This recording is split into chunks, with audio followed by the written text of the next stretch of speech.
Greetings, Rod Powell here. If you're considering getting a license, you're likely going to be meeting with different companies to make sure you find the right fit. You might even hear terms like captive and independent. And you might think, well, what does that really mean? Look, I'll tell you in a general sense, independence is always better than captivity. But as it pertains to insurance, you might want to take a closer look to make sure that you're finding the best fit for you. So stick around and I'll share a little bit more about those options right here on You Should Get a License.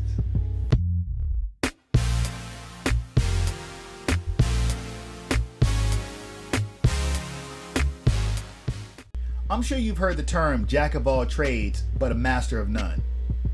In insurance, that phrase might be best said, a master of one trade, jack of many options.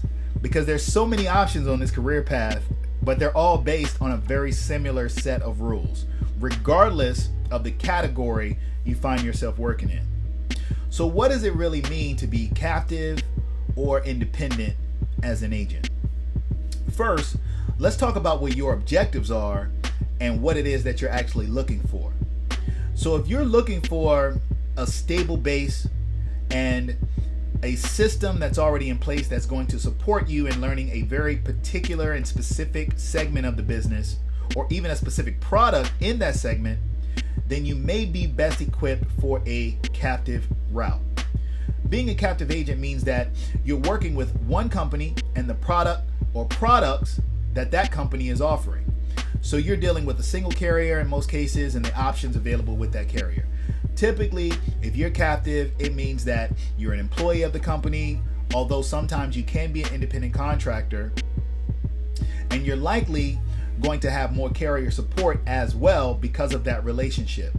Okay, so you're going to have access to more resources, likely for marketing, for advertising, as well as administrative support in the form of the home office and maybe even some dedicated people who can assist you with leads or some other tools that can help you to really curve the learning period and grow your business faster. Also, in a relatively short period of time, you're going to be able to obtain enough expertise with the products that you're going to be able to identify opportunities where those products will be a good fit for clients that you are communicating with. And you may even be qualified to provide some additional service after the sale based on the dynamics of the relationship with the carrier. Now, on the flip side, you are only going to have access to that one product and to that one carrier's products. And you will find that there will be cases where what you have is just not a fit, and you're going to have to just walk away from the client and from the business. And this is never an optimal conclusion. Even still, you can grow a substantial career or business in a captive contract. Think of it like this. If you owned a McDonald's franchise, the only burger that you're selling is a McDonald's burger. If you owned a Wendy's franchise, the only burger that you're selling is a Wendy's burger. You're not going to go into McDonald's and sell a Wendy's burger. You're not going to go into Wendy's and sell a McDonald's burger.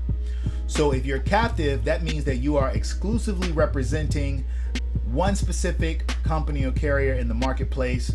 But look, there's room for all of these companies to exist. Okay?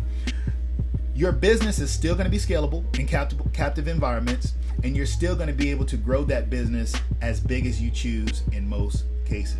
Now, if you want to be able to sell burgers from everywhere, then your best bet is going to be as an independent agent, because as an independent, you're not locked into any specific company and you can offer your clients products from multiple carriers.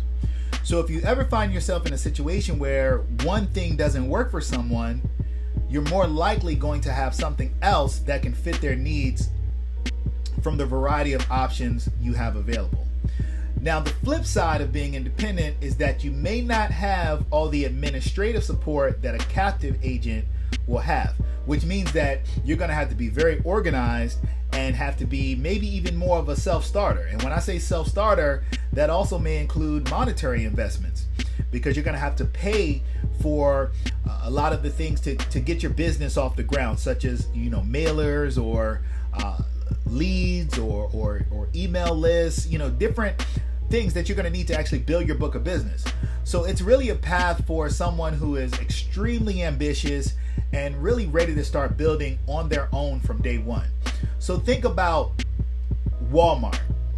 If you go to Walmart, they're going to have pretty much everything you need on those shelves. And wherever you are, there's a Walmart somewhere around.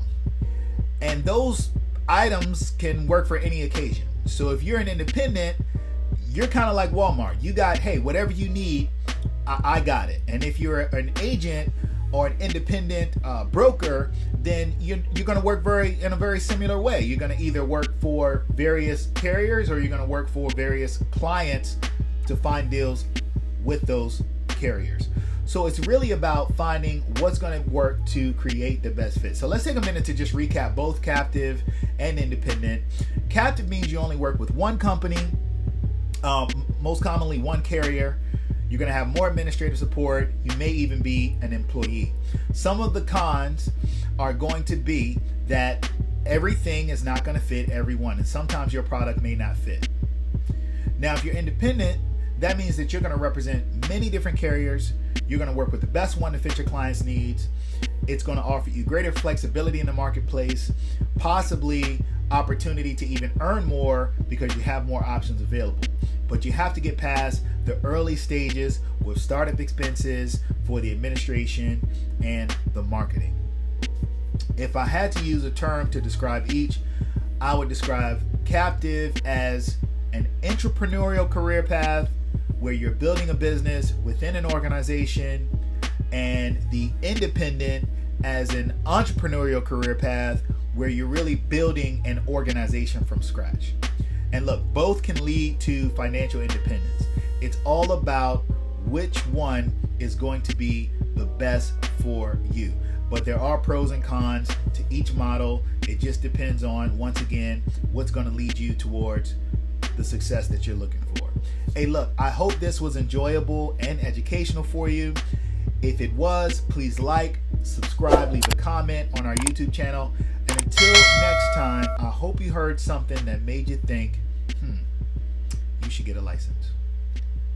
See you next time.